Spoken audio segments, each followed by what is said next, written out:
ગીર સોમનાથના કોડીનારમાં દબાણ દરમિયાન મામલો તંગ બન્યો હતો। ચેમ્બર ઓફ કોમર્સ અને ભાજપ નેતા હરી વજઠલાની પર કોંગ્રેસના નેતા અને અન્ય લોકો દ્વારા હુમલો કર્યો હોવાનો આક્ષેપ કરવામાં આવ્યો છે।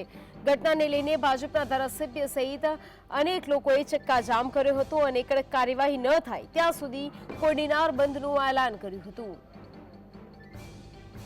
તો ચેમ્બર ઓફ કોમર્સના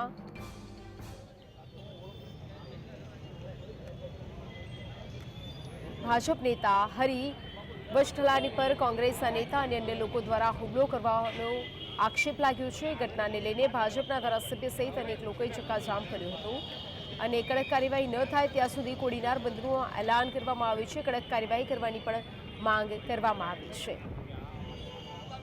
તો કોડીનારના દ્રશ્યો કે જ્યાં ચક્કાજામ કરવામાં આવ્યો, દબાણ હટાવવા મામલે ચક્કાજામ કરવામાં આવ્યો છે। આક્ષેપ લગાવવામાં આવ્યા છે જ્યાં સુધી કડક કાર્યવાહી ન કરવામાં આવે ત્યાં સુધી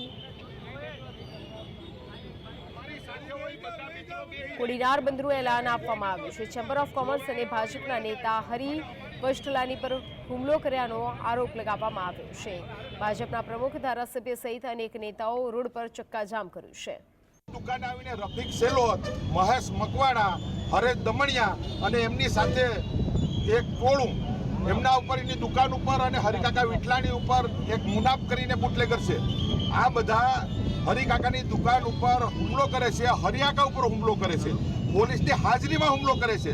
જ્યારે પોલીસ એક મહેશ મકવાણાને ગાડીમાં બેહાડતી હતી પોલીસ, તો પટેલ કરીને કોઈ પીએસઆઈ છે એમણે મહેશ જેઠા મકવાણાને ગાડીમાંથી ઉતારી દીધો। આ અમારો ખુલ્લો આક્ષેપ છે પોલીસ ઉપર। તંત્ર છે એ કોઈ પણ જાતનો સહકાર નથી આપતું।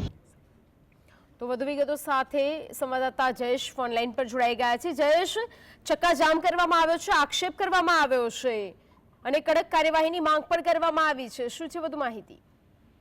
જિલ્લામાં 15 દિવસ ડિમોલેશન કાર્યવાહી ચાલુ થઈ છે। અનુસંધાન પણ કાર્યવાહી ડિમોલેશનની જાહેરમાં ચાલુ હતી ત્યારે વારંવાર આક્ષેપ થયા। 2 દિવસથી આક્ષેપ થઈ રહ્યા હતા કે પૂર્વ સાંસદને ત્યાં ડિમોલેશન નથી કરવામાં આવતું, એમાં વાલાદોલો નીતિ રાખવામાં જે અનુસંધાને આજે કલેક્ટર તમે પ્રાંત અધિકારી સહિતની ટીમ ત્યાં ઘટના સ્થળે પહોંચી હતી અને પૂર્વ સાંસદ દ્વારા સ્વેચ્છાએ દબાણ હટાવ કરતા હતા। એ દરમિયાન સામે કોંગ્રેસમાંથી ચૂંટણી લડી ચૂકેલા મહેશ મકવાણા સહિતના લોકો ત્યાં આવી પહોંચ્યા હતા અને એ સમયે ત્યાં એમને ચેમ્બર ઓફ કોમર્સના પ્રમુખ હરી વિઠલાણી તેમની પર પણ હુમલો કર્યો હતો।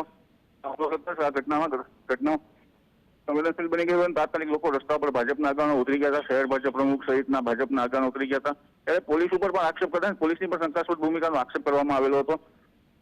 હાલ ભાજપના આગેવાનો ત્યાં જ્યાં સુધી પોલીસ ફરિયાદ નહીં થાય હુમલો કરનાર શખ્સો પર ત્યાં સુધી ઉઠવામાં નહીં આવે એવી ચીમકી ઉચ્ચારેલ હતી। જી જયેશ, જોડાઈ સમગ્ર માહિતી આપવા બદલ આપનો આભાર।